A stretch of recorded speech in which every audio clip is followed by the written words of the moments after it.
Vedanta limited India के metals, mining और oil and gas sectors में एक बहुत बड़ी कंपनी है, जिसे अनिल अग्रवाल लीड करते हैं। इसके ऑपरेशंस लाखों लोगों को छूते हैं, इसलिए इससे जुड़ा कोई भी कंट्रोवर्सी एक नेशनल इश्यू बन जाता है। वाइसरॉय रिसर्च एक ग्लोबल शॉर्ट सेलर जो कॉरपोरेट कमजोरियों को एक्सपोज करने और स्टॉक्स के गिरने पर प्रॉफिट कमाने के लिए जाना जाता है। वाइसरॉय की वेदांता पर एक्सप्लोसिव रिपोर्ट सिर्फ फाइनेंशियल एनालिसिस नहीं थी, यह कंपनी की इंटीग्रिटी और गवर्नेंस पर एक सीधा हमला था। वेदांता और वाइसरॉय के बीच की यह लड़ाई एक हाई स्टेक्स बैटल बन गई, जिसने इन्वेस्टर्स, रेगुलेटर्स और पब्लिक का ध्यान खींचा। यह सागा एक्टिविस्ट रिसर्च फर्म्स की ताकत और आज के इंफॉर्मेशन एज में सबसे बड़ी कॉरपोरेशंस की कमजोरियों को उजागर करता है। इंडियन इन्वेस्टर्स के लिए यह एक वेकअप कॉल है। हर बड़े नाम के पीछे कॉम्प्लेक्स रिस्क होते हैं, जिनकी जांच जरूरी है।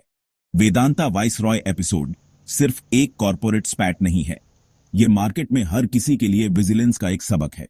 इस कहानी में इंफॉर्मेशन ही पावर है और रेपुटेशंस रातों रात बदल सकती है।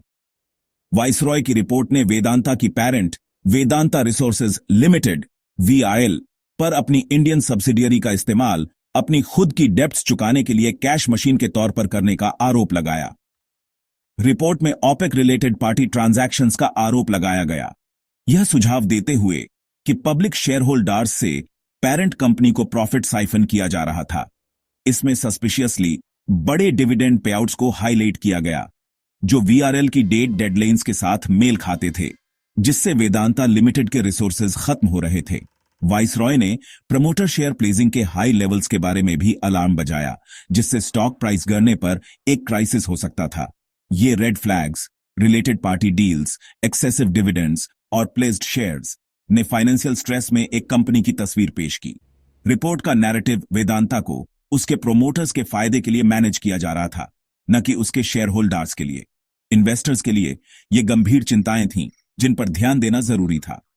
मार्केट को यह तय करना था, क्या यह एक असली खतरा था या सिर्फ शॉर्ट सेलर हाइप। वेदांता ने पलटवार किया, वाइसरॉय की रिपोर्ट को मैलिशियस और बेसलेस बताया। कंपनी ने जोर दिया कि सभी ट्रांजैक्शंस फेयर, पूरी तरह से डिस्क्लोज्ड और रेगुलेशंस के साथ कंप्लायंट थे।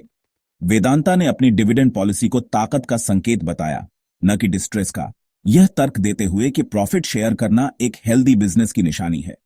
कंपनी ने वाइसरॉय के मोटिव्स पर भी सवाल उठाया, उन्हें प्रॉफिट सीकिंग शॉर्ट सेलर्स करार दिया।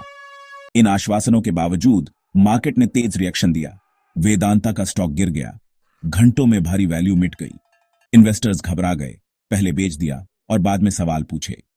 तत्काल फैसला, अनसर्टेनिटी और डर कॉर्पोरेट इनकार पर हावी हो गए। इस एपिसोड ने दिखाया कि विश्वसनीय आरोपों के सामने विश्वास कितनी जल्दी गायब हो सकता है। इन्वेस्टर्स के लिए वेदांता वाइसरॉय का टेकराव पास्ट इंडियन कॉर्पोरेट स्कैंडल्स जैसे सत्यम और सिंह ब्रदर्स की याद दिलाता है, जहां प्रमोटर इंटरेस्ट शेयर होल्डर्स के साथ टकरा गए थे। कॉम्प्लेक्स कॉर्पोरेट स्ट्रक्चर्स और ओपेक ट्रांजैक्शंस इंडिया के बिजनेस वर्ल्ड में लंबे समय से वार्निंग साइंस रहे हैं। ये मामले एक बात सिखाते हैं, ड्यू डिलिजेंस जरूरी है। इन्वेस्टर्स को चमकती रिपोर्टों से आगे देखना चाहिए। Related party deals, debt levels और डिविडेंड पॉलिसीज की जांच करनी चाहिए। भारी डेट के साथ हाई डिविडेंड या तो ताकत या स्ट्रेस का संकेत दे सकते हैं। सबसे अच्छा जवाब घबराहट नहीं है, बल्कि इंडिपेंडेंट वेरिफिकेशन और पोर्टफोलियो डाइवर्सिफिकेशन है। वेदांता एपिसोड क्रिटिकल थिंकिंग और स्केप्टिसिज्म में एक रियल टाइम सबक है। इंडिया के मार्केट्स में विजिलेंस आपका सबसे अच्छा डिफेंस है। वेदांता वाइसरॉय कंट्रोवर्सी इंडिया में कॉर्पोरेट गवर्नेंस की चल रही चुनौतियों को उजागर करती है। जबकि वाइसरॉय जैसे शॉर्ट सेलर्स के अपने एजेंडा होते हैं, उनकी जांच ज्यादा ट्रांसपेरेंसी और अकाउंटेबिलिटी ला सकती है। कंपनीज के लिए सबक साफ है, सभी शेयर होल्डर्स के साथ ट्रांसपेरेंसी और क्लियर कम्युनिकेशन नॉन नेगोशिएबल हैं। स्ट्रक्चर्स को सिंप्लीफाई करना और रिलेटेड पार्टी ट्रांजैक्शंस को डिस्क्लोज करना विश्वास और रेजिलियंस बनाता है।